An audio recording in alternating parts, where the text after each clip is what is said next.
do a screen share. So there's no slides today. If you're outside of California, I know Ryan, you're outside of California.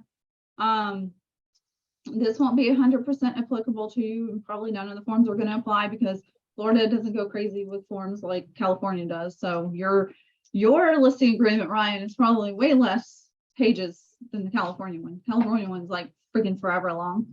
So yeah, it didn't look like a lot when I was just kind of skimming through it. Yeah. But you know, like I said, like if you do end up getting a listing, we can always go over those, you know, together one-on-one. Since you're not in California. But so for those California agents, so you're going to log into your Zip Forms Plus account. And if you're a California agent and you're not on my team, log into your Zip Forms account. And what you're going to do from there is you're going to go to new. And from new, you're going to go to new listing. Now I'm just going to put in sample RLA because we're not actually doing a listing. Click on residential, and then you're going to look for global templates, and you're going to click on global group RLA. And at some point, Ryan, I'll get those set up for Florida. Save. And then this is going to go ahead and auto-populate all the documents that you're going to need, at least initially. So in Zip Forms Plus, there's several things that are, you know, several different bars, so to say. I don't know what you actually call these things, but in the gray area, there's different things in here that you see. So what you're going to go to now is documents. So when you go to documents, you're going to see 3 different set of folders in an archive. We're going to ignore the archive right now. We're just going to focus on initial listing documents. There's a disclosures package as well. And then working documents. Working documents are the forms that have been signed and are, you know, kind of what it sounds like. It's a working document. So it means you're working on it. And it's in the process of getting signatures, or it's already gotten signatures. So that's what working documents are. Click on it. There's nothing in there because there's nothing to display right now. And then go back. So when you're initially meeting with a seller client, you're not really going to do disclosures. Now, the broker may tell you otherwise. They may tell you you need to get those disclosures done. What I find, like David and I just had a listing appointment yesterday. Took us 2.5 hours at the listing appointment. Now, do you think I went over the disclosures with them if I had already took me 2.5 hours to walk through the listing appointment with them? No, I'm not going to put them through that torture of sitting there for another hour, hour and a half going through those, because it takes an hour to an hour and a half to fill out seller disclosures. So despite what the broker has said, she recommends that, you know, I'm not going against her like any sort of rules, but she just advises like get it done whenever you're first going to a listing appointment. Maybe if you have a 30-minute listing appointment, you can sit down and do all of them. Or if you think that's going to be your only time available to sit down with them, you definitely could go over the disclosures. But what David and I have found is that we take so much time. I swear there hasn't been a listing appointment that we've done that's been less than 2 hours. So I don't know how people do 30-minute appointments unless they just don't talk about anything with their seller clients. But we talk about everything under the sun with them, and we gain a lot of rapport then. So for us, we're basically focusing on them, what their needs are, you know, yada, yada. And we have some good stats actually when it comes to the listing appointments. Most of them we take. Not all of them. Nobody's going to be 100%. And if they tell you that, they're lying. So, you know, we don't do seller disclosures. And usually when we do seller disclosures, it's after we have that signed listing document. So you can then like make an appointment with them to go over seller disclosures. Or you can do it whenever you have a client in escrow or an offer in escrow. So you can do that during that period. The only thing I would say is that this is the way that I've done it. I'm not saying it's right or wrong, but it does kind of put you in a time crunch, like especially if you're working with a seller that's a little bit slower to get to things, you know, that puts you in a crunch because in California, those seller documents are due within 7 days or whatever time the buyer puts in the offer. So because of that, it puts you in a time crunch because, you have your transaction coordinator preparing them for you. And by the time they're able to prepare it for you, get it to the client, that could be 5-6 days. And it will go by like that. And in California, if you don't get those in within the 7-day period, the buyer has an additional 5 days after you deliver to them the last disclosure. So, you could see where that would be a problem. So I would actually go against what we've been doing, and get them done prior to going on the market, because then you're not going to be rushed. You can just sit down with your client and walk them through everything. And there's not a time pressure of, well, we have to get this in within 7 days. And then you also can have those up front. So the way if the buyer's agent asks you like, hey, do you know how old the roof is and all of that, you can now say how old the roof is because it says it on the document. So I would actually advise to go, kind of in the middle of what the broker does and what I do, and do it in the middle when they're preparing. Because usually there's a stage where, you took the listing and have to prepare it for sale. And usually there's like 1 to 2, 3 weeks, sometimes even more. So that gives you some time to walk through this with them. But what we're going to focus on today is the initial listing documents. And there are certain documents that you're going to want to prepare. So you're going to want to prepare, obviously, sorry, these aren't in order. There's no actual order, but I always prepare the residential listing agreement first, of course. And so you're going to have that. You're going to go with the exclusive one. So the exclusive right to sell is the one that you're looking at doing. You're going to do the additional agent acknowledgement. And this is whenever you're adding like David or I onto the sale or any other agent onto the sale. That's when you would use that form. Market conditions advisory form, the key safe and lockbox addendum form, and the disclosure information advisory. So these are already populated for you when you apply that global template.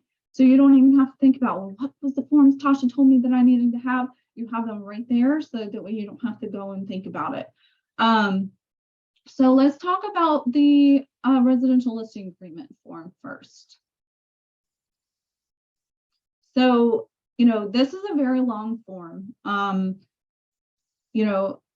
course, each form is, each individual one, like the agency disclosure form is technically its own. So there's a lot of other forms that are in here with the residential listing agreement, because on the actual page, you'll see that it says page 1 of 5.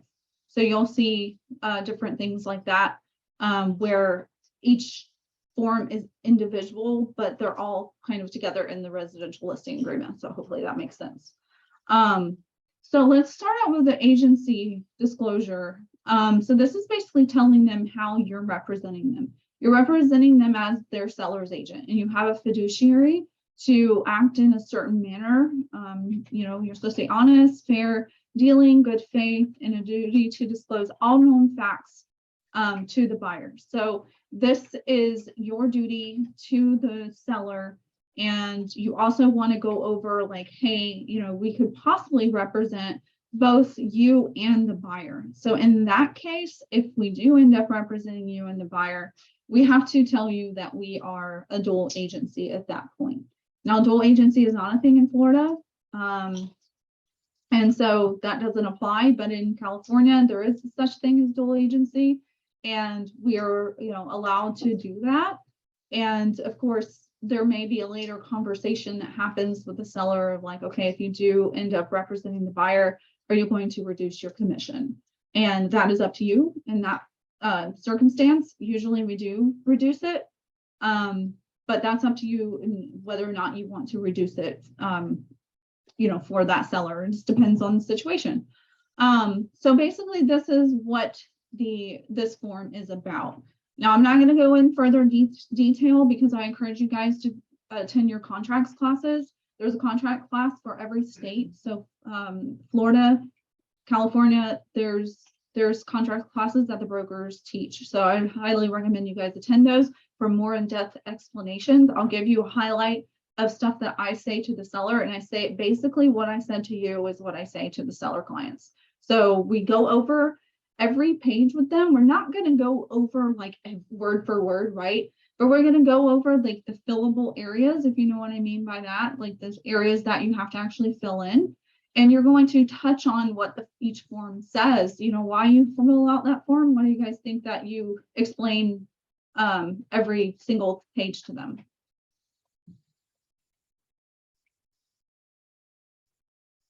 I mean, it's probably pretty straightforward, right? It's so that way they're understanding what they're signing. You just give them an overview. Right.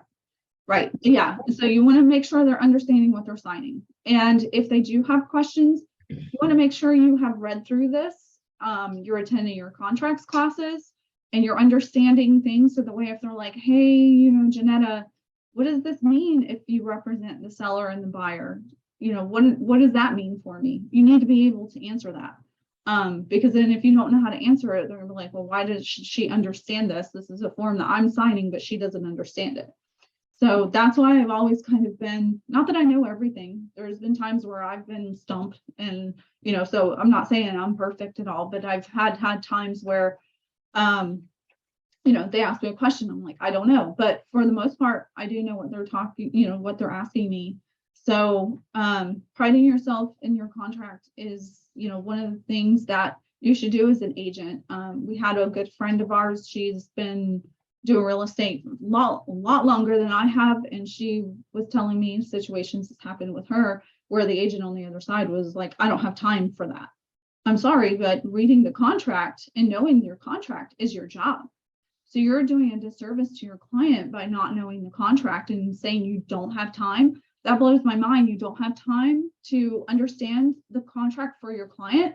I'm sorry, then maybe you shouldn't be in real estate. If you don't, you know, if you can't take the time to understand it, then maybe this isn't the job for you. But anyway, so this is that form. And then for each seller, you're going to put in the seller's name. Obviously, if there's only one seller, you're going to uncheck that box. You're going to put in your name, obviously, instead of mine, and your license number. So making sure all of this info is filled out. Dates are always required on all contracts. So never leave a date blank. Unless, of course, there's somebody not signing there, then obviously you're not going to put a date. But like this is for you to sign, and there should have a date over there. And then this next page, this is just like your mind can go crazy looking at this page. So that page, I'm just like, you know, I'll just joke with my clients. You can read it if you want to fall asleep. So you can, obviously I'm joking, but like, I mean, they could read it if they wanted to. I guarantee you nobody's reading this page. So anyways, I'm going to skip over that one. The Fair Housing and Discrimination Advisory. This is a pretty big one. And California added this page back in, let's see, where does it say?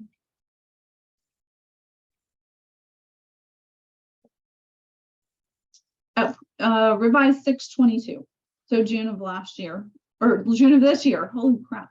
Yeah, June of this year. So they added this page in, and I think you all could understand why. They want to ensure that the seller knows fair housing laws, because, you know, not a lot of people are aware of fair housing laws. If you're not a real estate professional, you may not understand what fair housing laws are. And so this helps explain to them everything. And of course, you know, you're going to kind of briefly go over this with your client, just letting them know they want to take a look at this and kind of, you know, get an idea of what fair housing laws, you know, cover, and the different minorities and protected classes and characteristics that are considered protected, and that they want to make sure that they are, not that they would, we want to make sure that they're aware that these certain set of people are protected. And you guys can see on there, military/veteran status is also on there. So I was actually very happy when they added that on, because there's a good amount of people that are discriminated against due to their military and veteran status. And that's something that you know, I think a lot of you can say that really hits home with being military yourself and just being a military spouse. That really hits home for me. And so, but yeah, so I just touch on like, you know, just make sure you're reading over this and being familiar with like what's on this page and, you know, which, you know, who's protected and whatnot. It also covers client letters. So it's up to them, like love letters, like buyers writing love letters. They can decide whether or not they want to include those. So if a buyer sends you with their offer a love letter, because usually what people will do, especially in the past, not as much anymore, but people used to send like a love letter, like, okay, we're a military family, and they would be in their uniform. I'm coming from this state, blah, blah, blah, blah, blah. But the problem with that is that they could then get discriminated against whether the seller is thinking about it or not, or trying to or not. It's still discrimination if they say, I don't want that family because they're military. I mean, could be some people that say that, right? And so it's actually not advisable. And you were there for a while. We were still having our clients write those love letters to the seller, and now we're kind of advising against it just because of all of it's such a gray area. And so like, what if your client did write that love letter and you're put into a difficult situation, you know, should they think, well, maybe it's because of this, and that's why. And I've even had past clients that took out pictures and whatnot because they're like, well, maybe we're being discriminated against. So, but yeah, so just cover on this, you know, briefly, so at least they understand why the fair housing laws are in there. Any questions on that?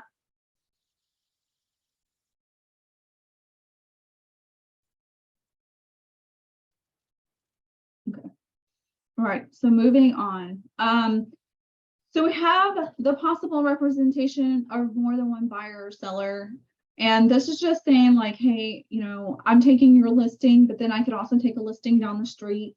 I could also represent both you and the buyer. I could represent multiple buyers. So I could represent 2 buyers and be on your listing. Like, this is just an acknowledgement on their part that you can do those things, and that offers are not necessarily confidential.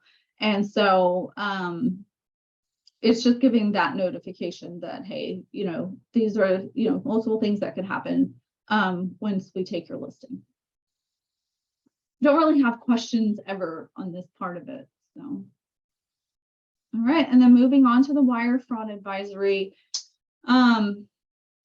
This was especially prevalent, I would say, 5 years ago or so, when people started getting their wire information hacked, because the buyer would think that it was coming from escrow or coming from their agent, and people were losing hundreds of thousands of dollars or tens of thousands of dollars. And so California decided to add this form in. And basically what you'll want to tell your clients is, and you'll see this on the offer when you submit offers too, this will be in there. Just never send money through email, or never wire money over email, and never send your information.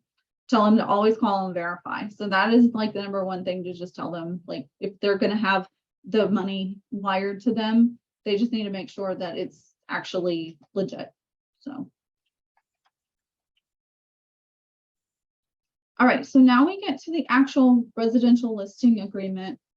Again, we're going to make sure there is always a date. So you're going to put today's date. And then you're going to put in the seller's name. Put John Doe. So John Doe, and then if there is a second person, you can always put the second person's name in there. And then, of course, the eXp Realty, it's not Quilt Group, eXp Realty, beginning on today's date. And we do a typical 6-month long listing.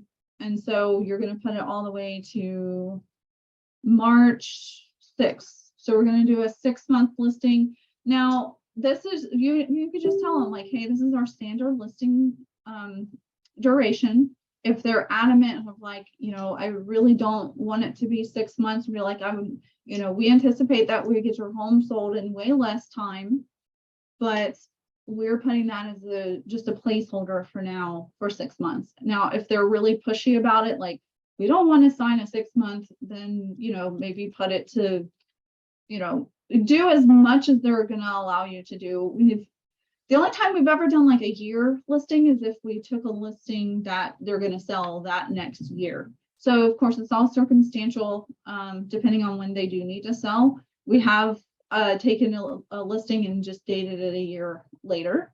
And so you can always do that. And then take into account that there's going to be marketing time and like preparation time and the marketing time. So always take that into consideration. Never take a 30-day listing, because that's pretty much guaranteed that that listing is going to get canceled. Because then what happens in that 30 days? Like that's already more time than a lot of homes are taking to sell, at least nowadays. And so if you take a listing that is only 30 days long, you're more than likely not going to end up with that listing in the end. And so you're going to do all of this work and not end up getting paid. So the minimum I would say is the 3-month listing. And even nowadays, that's not enough time. So. And you always have to have an end and a beginning and an end date. Never have a listing where you're not filling out these items. These items are required not by me.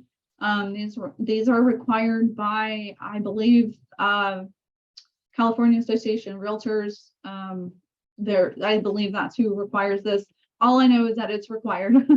So make sure you're filling that out. Make sure you're filling out the rest of this information. And so this would be the property address. Let's just say the regular old 123 Main Street that everybody uses, situated in, and then of course you're gonna do whatever city that it's in.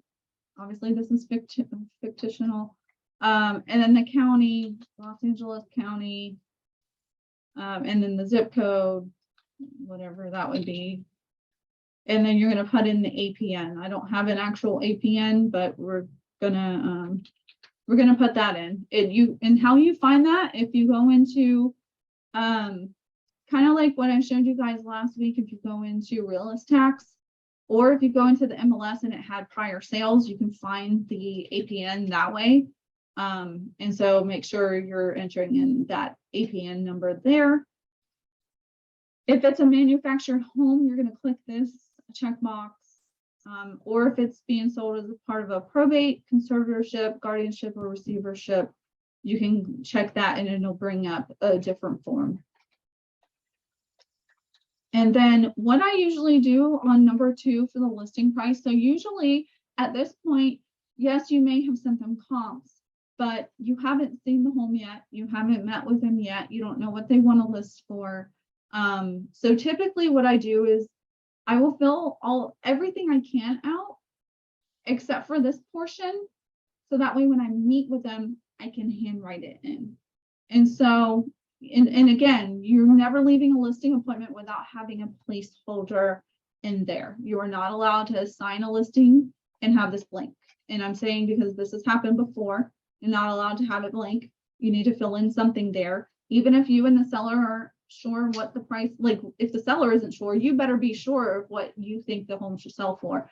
But if for some reason you're like, we don't know, because say this is going to come to market in 6 months. Well, we don't know what the market's going to look like, right? Well, let's say you'd be happy at selling at 680. You're the seller, you're happy at selling at 680. We're going to put 680 in there and just tell the seller, we can do a modification once we get closer. This may not be what you sell for in the future, but we're just going to put this as a placeholder and we're going to evaluate it once we get closer to launching your listing on the market as active. So always just leave that blank for the listing appointment. At the listing appointment, you're filling out at least a placeholder listing amount, because the EXP will not let you keep this blank. You need to always type it in. So since I said 680 for some reason, we're just going to put that in. Of course, if you're preparing this, like I said, you would just leave it blank. Like, I don't know what the seller wants to sell for, and I have an idea of what I think that it should sell for. Then you can leave that blank, but at the listing appointment, fill it in.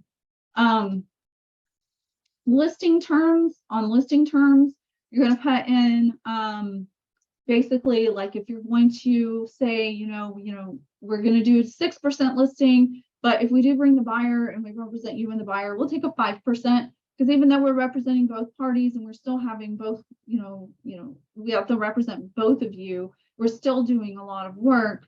But yeah, we'll take it for 5% instead of 6% to save you a little bit money, seller.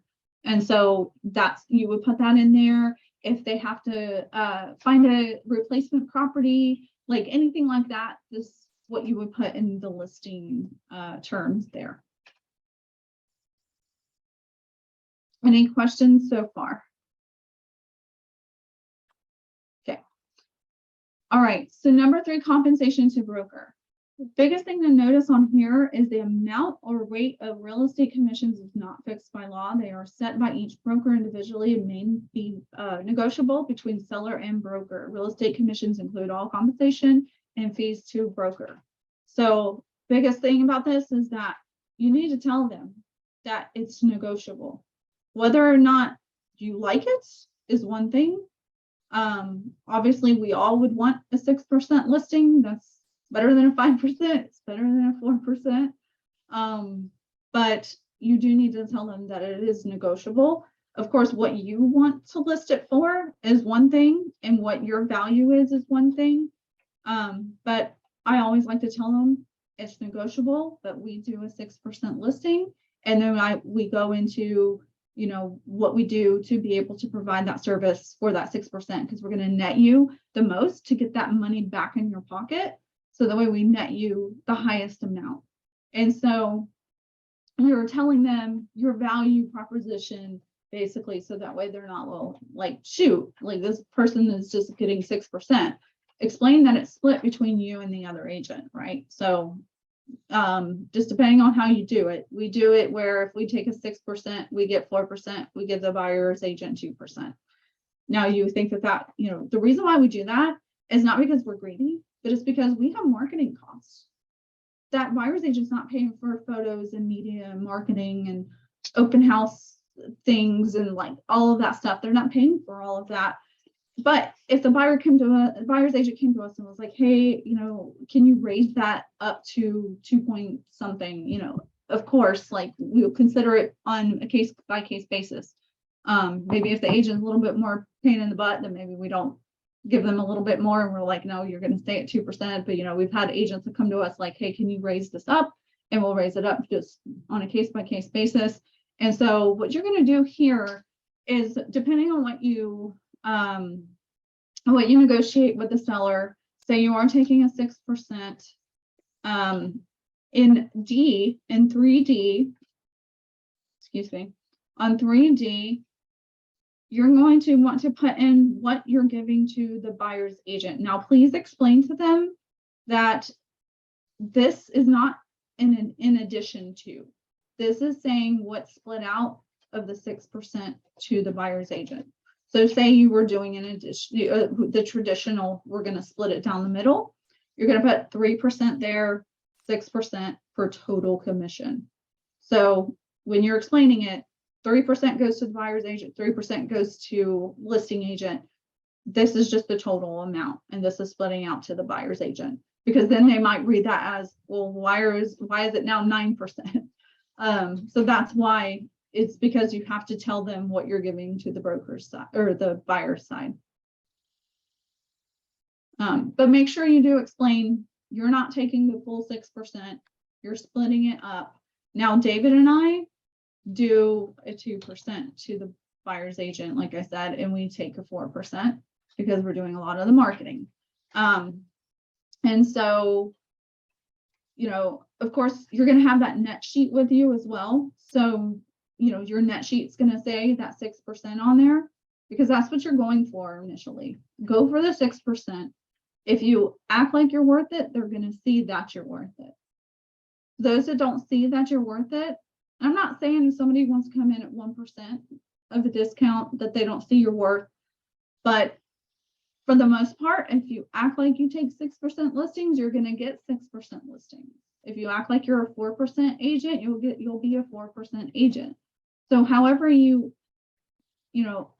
basically your value proposition. What value proposition are you offering? Have you talked to them about your marketing plan before talking about what the listing commission is. So ensure that you're talking to them about that sort of stuff. We don't charge any other fees on our listing because in my opinion, that's our job, is to market it and pay any other fees that are associated with the listing. We get paid pretty well as agents when we do get paid.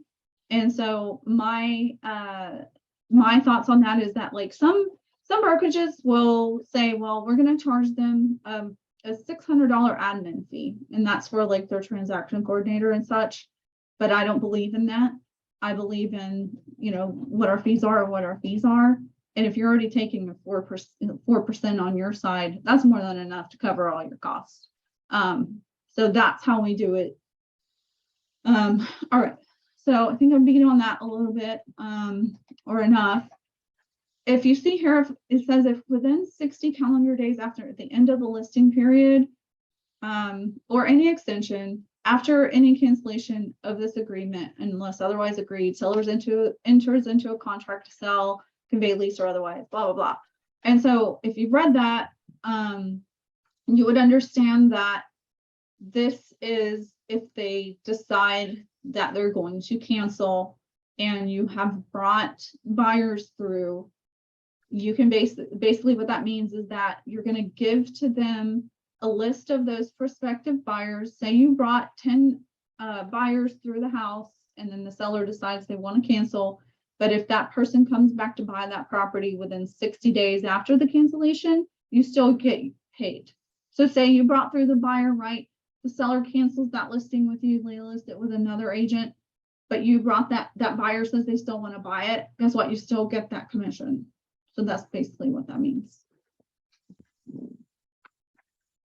All right, and let's see, I don't go over that. This is just saying seller represents they have not previously entered into a listing agreement with another broker regarding the property.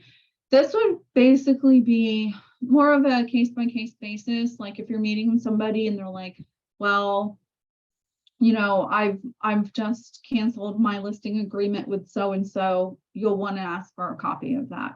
I don't really run into the situation much where I have to worry about that, but just in case you do, that's what 3F is regarding.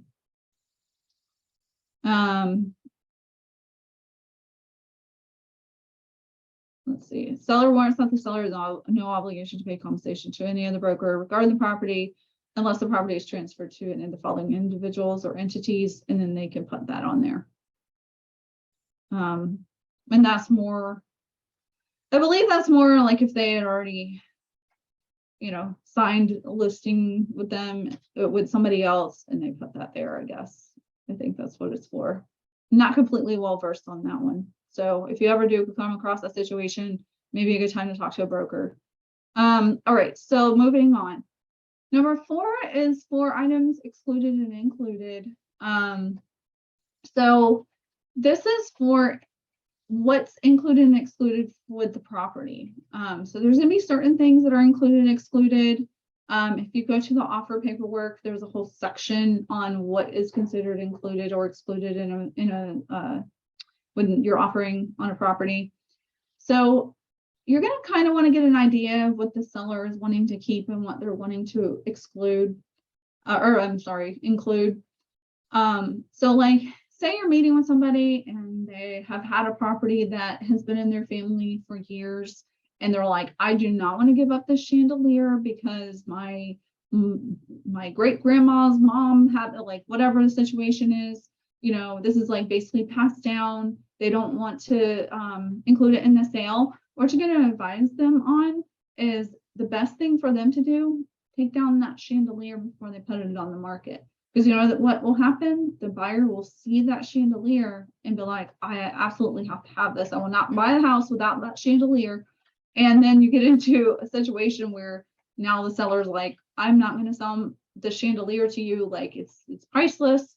Like, I don't want to give this up. So best thing is that if there's anything that they're wanting to keep that's considered included in the house, like it's attached to the property, tell them to remove it, put something else in its place. Like I've even had people that are like, I just bought these ceiling fans. There's no way that I'm going to let these go with the property. tell them to take the ceiling fans down before the sale and put up new ceiling fan or other ceiling fans. Of course, you want to make sure they're not just ugly, but you guys know what I mean. Like anything that they're wanting to keep that they're not wanting to give up, best thing to do is just to take it down. So that way there's no question as to whether or not that's included. Now, you're not necessarily doing that with everything. Like some people still have stuff up. And the thing that I want to get across to you guys is that just because the seller fills this out, excluded and included, does not necessarily mean that this is put into the offer contract. So even if you put it into the MLS, whatever it is that the seller is wanting to exclude, even if you put that into the MLS, the buyer is still going to maybe ask for it, and it's still going to need to be excluded. So a counter offer will need to be sent excluding those items. And please explain that to your sellers, that even if we say it's excluded on this form, that sometimes the buyers won't put it as excluded, or they'll even ask for it in the offer. So at that point, just tell them, please remind me at that point. Of course, I'm going to write it down, but please remind me at that point that you want to exclude these items, because we may need to send a counter offer to exclude them once the time comes when we receive offers.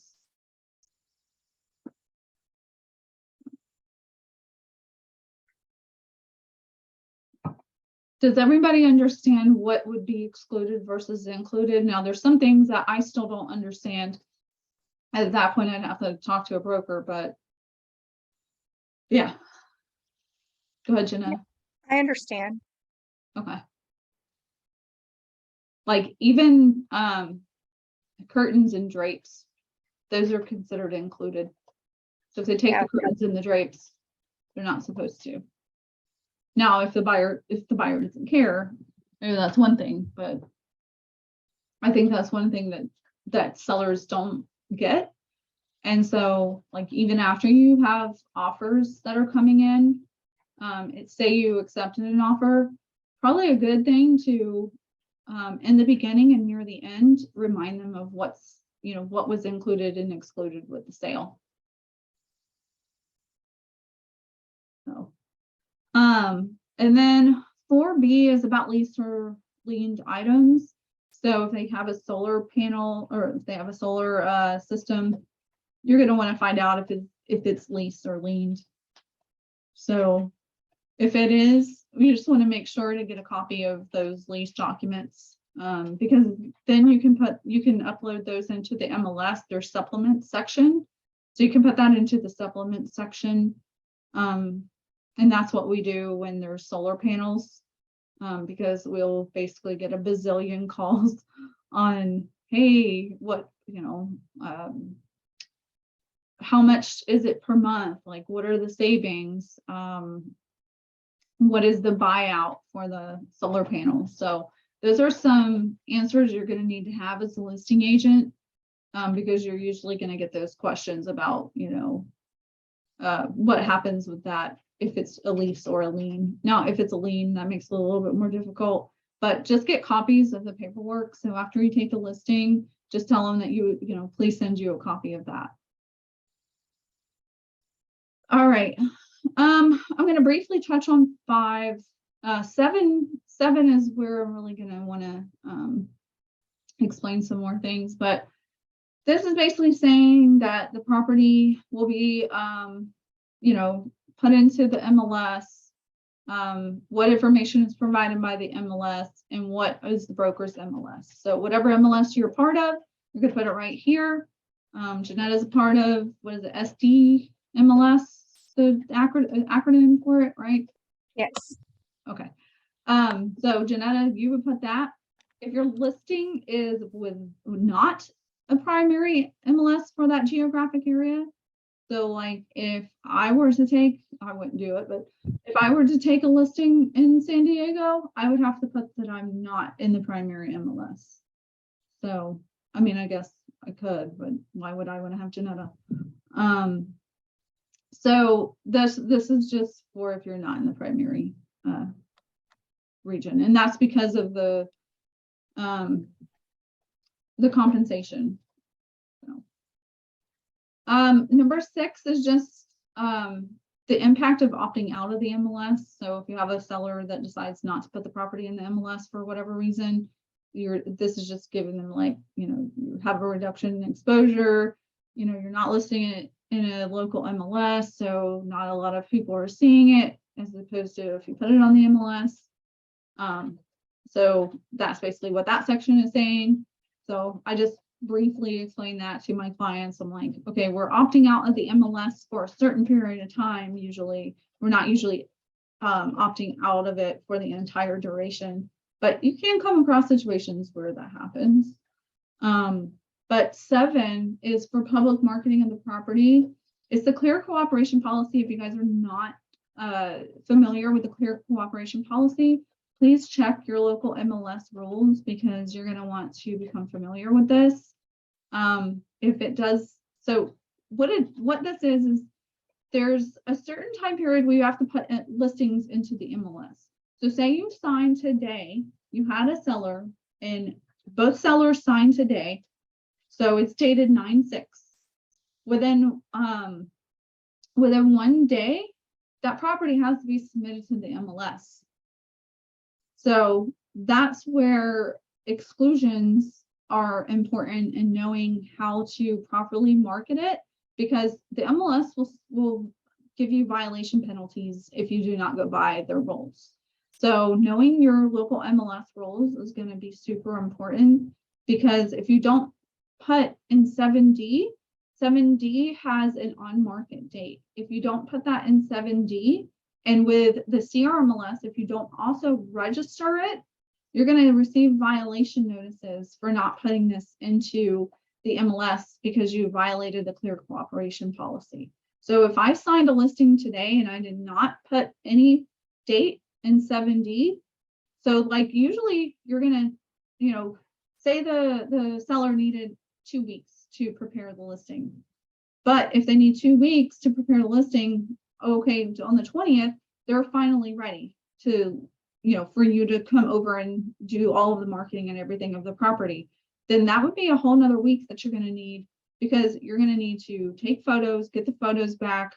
And then you're going to do all of your preparation, your MLS input, all of your pre-marketing, like you're doing all of that stuff. So you're going to need at least a week to prepare yourself.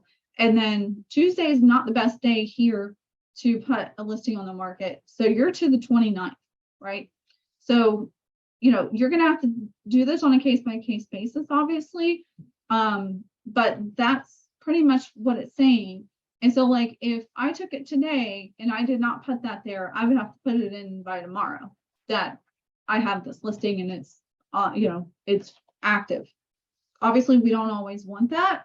And so this is for anybody that does not want their listing to go active immediately. And most sellers do not want there's always some sort of work, or you have work to do. So there's always at least a week exclusion, because they need to clean up their house and need to declutter.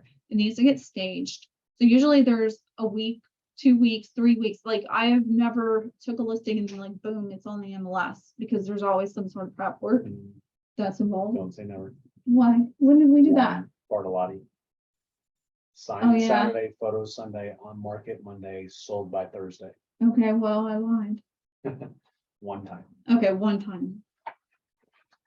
But Because they had to. typically people just need time to prepare their home for sale. So, so making sure that you're understanding what it's saying in section 7 is going to be very important. You can do coming soon. And so coming soon status. However, you can only do this for 21 days. And then after 21 days, it automatically goes into the MLS. Be sure your clients know this, because if they're like, well, I'm not ready on this date, then you're going to have to put it on hold, which doesn't look good for anybody. Like you don't want to have a listing that's been on the market, or not been on the market, but that has been coming soon for 21 days. And then on the day of launch, they're still not ready. So use coming soon kind of very carefully. Because if they're not ready by that time, it's just better sometimes just to do this and put a date for whenever you're actually going to go on market. Now, if you're not going to go on market, you can check this box, but this is like, it's absolutely not coming on the market. And then if you go into CRMLS, there's I wonder if I'm signed in. Oh yeah. Can you guys see my CRMLS page that I just brought up or no? Yeah. Oh, okay. So on the CRMLS page, there's a listing toolbox. If you click on that listing toolbox, that's how you register the listing. So if you click on that, then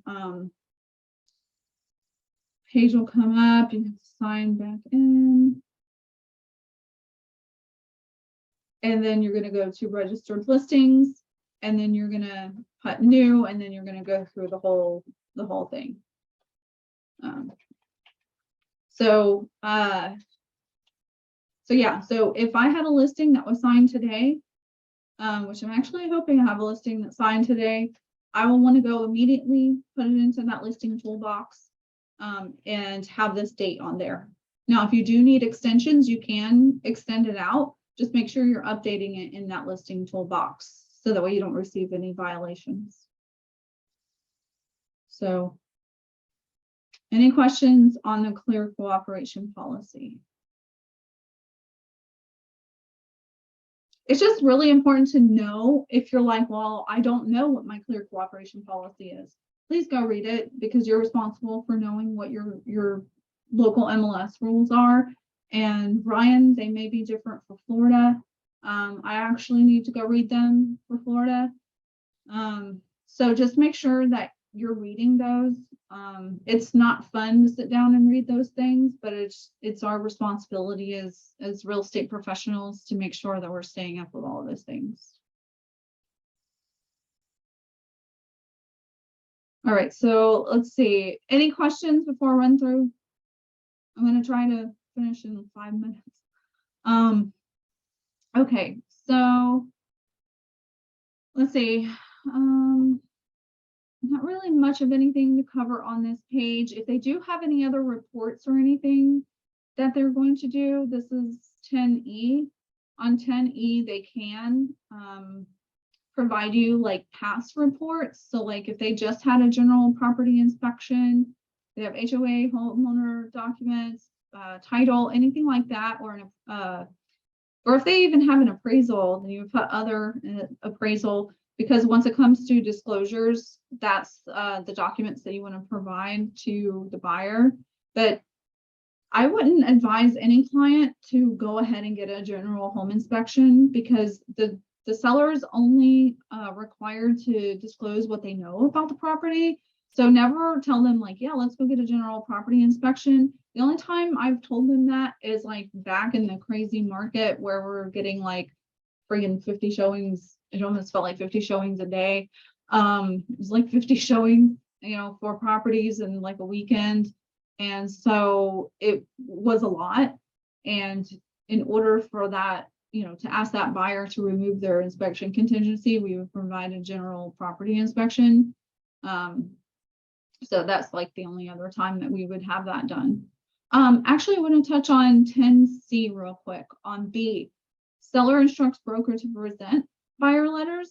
If you don't check that, that means that the seller does not want to see buyer letters.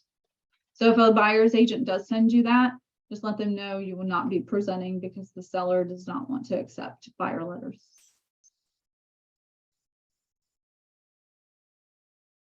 Any questions on E about the inspections and reports? Okay, moving on. Are you guys getting this, or am I going too fast or too slow? It's good. Yeah, it's Okay. good. Okay. All right. On this page, what I go over is, we'll come in, we'll take photos and video of the property. So they're authorizing that it's okay to do that. We'll put a lockbox on the property. We'll put a Supra that only agents have access to. We'll put on a combo box for backup, just in case the key gets lost or the agent can't access the lockbox or somebody else needs to get in there that's authorized to get in there without an agent present, just let them know, all showings will have an agent present. And if your seller is occupying the property at the time, our practice is to always put a CBS code into place. And so I don't know if you guys have come across a call before showing code. That's what CBS stands for. Basically what that means is that, say you have an owner occupied property and an agent gets frazzled, they don't even remember to check in the MLS, they just go to the property. Guess what? They can't get in because they need a call before showing code. That makes it so that way your sellers just don't have random agents going into their house. Because agents get frazzled. Like I have almost opened a Supra and gone into a house before when I wasn't supposed to. I was very close. And then I read the little sticky note. The little sticky note was like, you must make an appointment or something. And I was just like, oh shoot, I'm not supposed to be here. I can't tell you how quick we left from the property. And so I called the agent whenever I was leaving, like, hey, I'm so sorry. We were just at the property. We didn't go in, but we almost did. And I'm sorry we were even there. Because I was like so mortified that I hadn't seen that. But everybody makes mistakes, right? So it makes us so that way those sort of accidents don't happen where agents are entering properties when they're not supposed to. So if they're supposed to call and make an appointment, they also have to have that CVS code in order to access that property. And so whenever you're putting it into the MLS, you're putting like, hey, appointment only, and you'll need a CVS code to get in. So that also helps with the, it just helps your sellers feel a lot more at ease that some stranger isn't going to walk into their house. Like I know I would be like mortified, like if somebody comes into my house, and it's super scary too. You don't know, is this person breaking into your house? Like what's happening? I've only ever accidentally walked in one time on people that I was actually supposed to be there. It was the listing agent's fault. The listing agent didn't tell their clients that they had a showing at that time. And whenever I arrived, I opened the door, announced myself like, hey, like, I'm here, I'm an agent, blah, blah, blah. And then somebody actually did come down and I was just like, they're in the middle of their lunch. And I was like, we had an appointment. Your agent didn't tell you, because they confirmed with me. Their agent confirmed with me, but they never told them. So, but I guess the CVS code doesn't stop that. But it's super important to, for your sellers, like, peace of mind, not having to worry about that. So, and then if you do have a, so for signs, maybe they don't want to have, maybe they're going through a divorce. They don't want an open house sign because then they're going to have to explain to all their neighbors why they're selling their house. Maybe they're just super private people. They don't want not an open house sign, but a for sale sign go up. Or maybe it's a vacant property and, you don't want people just going into the house and maybe, people coming to stay there when they're not supposed to. What's the term for that? Squatting. So you don't want squatters in the house. So you're like, well, I will check on this weekly, but I don't want to encourage people to come into vacant listings. So sometimes people will watch and see if people are coming in and out. And if you don't have very many showings on that, you may get squatters in the house. So maybe it's a good idea if you do have vacant listings not to put up an open, or I don't keep saying an open house sign, a for sale sign. So just talk about that with your clients. Don't get offended if they say not to put up a for sale sign, because it's just on a case by case basis. And if they are not comfortable with it, then that's fine. We do have to have them fill out a key safe lockbox. It's just a form required by EXP to have that signed. So let's see what else. This just explains mediation, what happens if there's any sort of dispute between the seller and the broker. And then this section, entity sellers. So this is good to fill out if they're in an LLC or a trust or an S corp or something like that. And this makes it so that way you can just put who the legal signer of that trust or that LLC is. So that way you don't have to fill out what's called a representative capacity to signature disclosure form. If you check this box and put their name in, you don't have to fill out that form. So make sure if they're in a trust or LLC or anything like that, that you are filling out this section. If you don't fill it out, you will have to fill out an RSCSD. And then of course you'll get it signed. There's the seller's advisory. So basically what this is explaining to them all of the disclosures and what they have to disclose to the buyer once they do have a buyer, and that you will help them prepare the disclosures. And so just have them read over this, and it just tells them, like, you know, for deaths on the property, the last 3 years, they have to disclose that. They'll have to provide a natural hazard disclosure. You'll help them with preparing that as well. It's like $100. And just let them know, like, you know, these are certain things that you have to prepare, or you have to give to every buyer on your property. Or not every buyer, but for a buyer that's in escrow. In California, we actually don't provide disclosures up front. We do that once you have an accepted offer. And then of course, date there, make sure every page that has a date, you're dating it. This is about lead-based paint, withholding taxes, discrimination, marketing considerations. So, and then this is basically like their information is going to go online, just that they're selling their property, not that you're going to give out their information, but sometimes their information can be sold. And you have no control over that. If they're like, well, I don't want my information to be sold, but like, I can't control it. If I could control it, I wouldn't have anybody,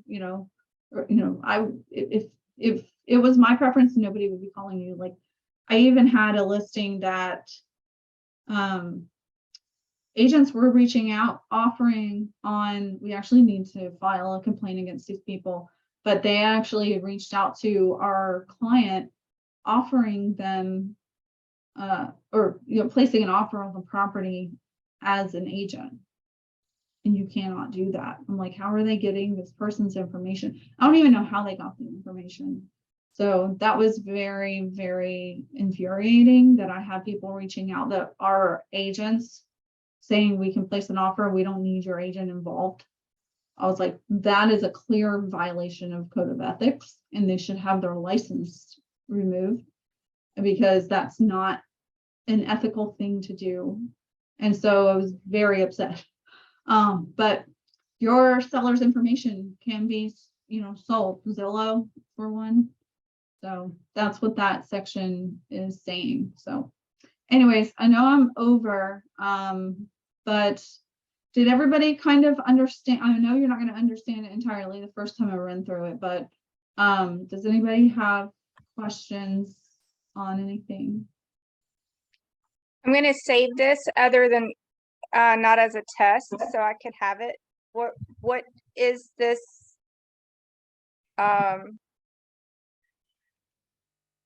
Packet called?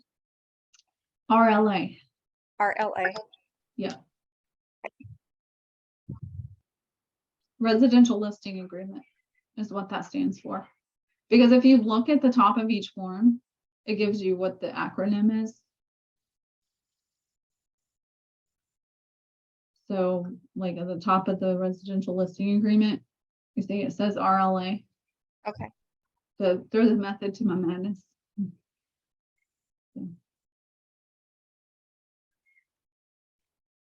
I remember when And then I'll add all of those other templates that I created on the other account onto this one, so I'll have them. okay.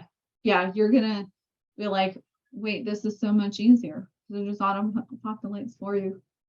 Yeah. I remember when I first started out in real estate, and agents would be like, hey, can you draft up a blah, blah, blah? And I'd have to look it up on zip forms. I'm like, oh, okay, that's what you're talking about. I would act like, I'm like, yeah, sure, I'll draft it.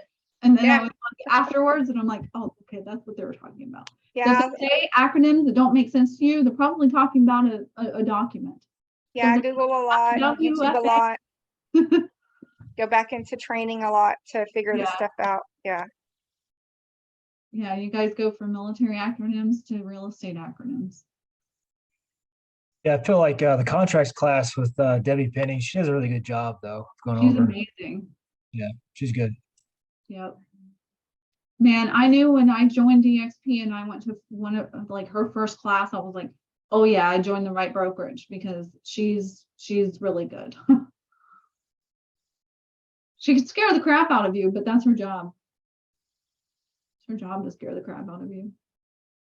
She doesn't want you to do anything wrong because she cares about her license and she cares about your license. So I'm like, I want a broker like that. Well, I like the templates because you can auto-populate your stuff and you can save Yeah. it. And you don't, once you fix it, you don't have to do anything but add your new client information in there. Everything else is Exactly. already saved, which is great. Yeah, and I would go into parties and add, once you know who your seller is going to be, obviously go and add in their information, and then it'll just be in there each time you need it. And then we can briefly touch on disclosures maybe next time, but I think that's enough paperwork for today. No. Any other questions before we end? I know it's different from Florida's, but I still feel like I learned a lot. It was Oh, that's worth good. saying. That's good. Yeah, hopefully it just doesn't confuse your brain with Florida. So.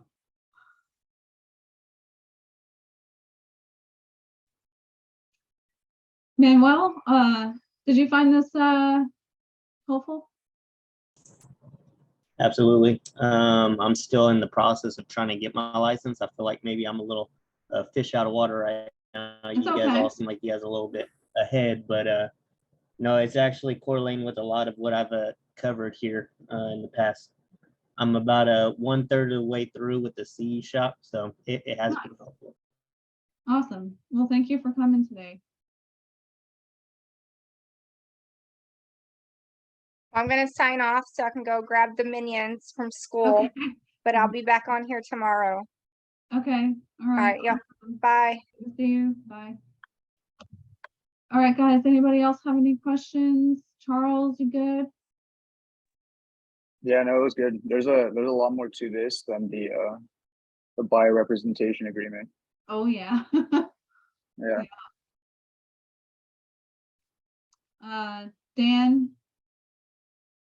Daniel. I'm good, Tasha, thanks. Okay. Yeah. You're No welcome. question. Are you in the car again?